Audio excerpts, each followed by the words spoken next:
Hey friends, you know how after a great party of eating and drinking stuff, we are left with a lot of garbage that needs to be disposed of. Similarly, after all the metabolic processes involved in digestion, circulation, etc., we're also left with a metabolic waste that must be disposed of. Proteins are made up of amino acids, which contain nitrogen. Its degradation leads to the production of nitrogenous waste, which must be removed from our system as soon as possible. Different organisms use different means to dispose of this nitrogenous waste. We eliminate it in the form of urea. Hence, we are ureotelic organisms, a fancy word you might have heard already. The urine contains about 95% of water. Along with, there is urea and small amounts of uric acid, salts, and other molecules. Our body does not simply filter this waste product out of the blood, like when we are filtering tea leaves from the tea. Instead, it follows a roundabout method, of which let's have a demonstration. So, if you have a bag of apples, some of which have gone bad, instead of picking out just the bad ones, you will take out all the apples and then place the good apples back into the box. So, now you're left with the bad ones out of the box.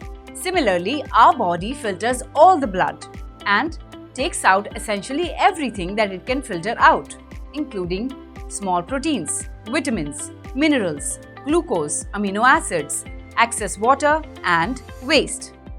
Then, we reabsorb all the essential nutrients and only let the unwanted waste and some water leave our bodies. Now that we have enough analogy, let's begin with the concept. The excretory system consists of two kidneys, one on the left side and one on the right side, two ureters, one urinary bladder, and one urethra. The sequence of urine passage after formation also follows the same path. Kidneys, a kidney bean-shaped structure, are the main organs for the urine production. It has nephrons, which are the basic filtration unit of kidney. It contains a cluster of very thin-walled blood capillaries with a small pore size. This structure is called the glomerulus, which is placed inside the Bowman's capsule. Nephrons are numerous and they are closely packed together. When blood is filtered out in glomerulus, some substances of the initial filtrate, such as glucose, amino acid, salt, and a major amount of water, are filtered out, which needs to be reabsorbed. This is done by the tubular part of the nephron. How much water will be reabsorbed depends on the excess amount of water present in the body and also on the amount of dissolved waste present. Let's follow the path of urine once again. The urine is formed in kidney, from which it enters the ureter, which connects the kidney with the urinary bladder. The urinary bladder is the place where urine is temporarily stored, and this structure is under nervous control.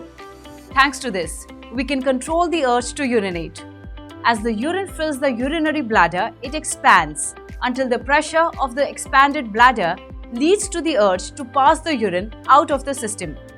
Then, urine passes through the urethra and it finally escapes our body. As a matter of fact, infants and children up to the age of 3 to 5 years do not have bladder control, as their neural circuit is not well developed. Thus, urination occurs involuntarily. Urinary bladder can stretch to hold about 500 ml of urine in women and 700 ml in men. Yet, you might have seen some people controlling their urge to urinate, or you might as well have done this thing for trivial reasons, like the washroom is a public washroom, and you don't feel like using it. Dear friends, please understand that doing this kind of thing will lead to serious problems in the near future, because as you keep exerting pressure on the urinary bladder, it eventually expands and gets the habit of storing the urine. Now, when you go to urinate, you become unable to completely empty the bladder, which also leads to the need for frequent urination. So, that is a wrap on the human excretory system. Let's have you answer a simple question in the comment section. What is urine made up of? Do write the answers without copying. Happy learning!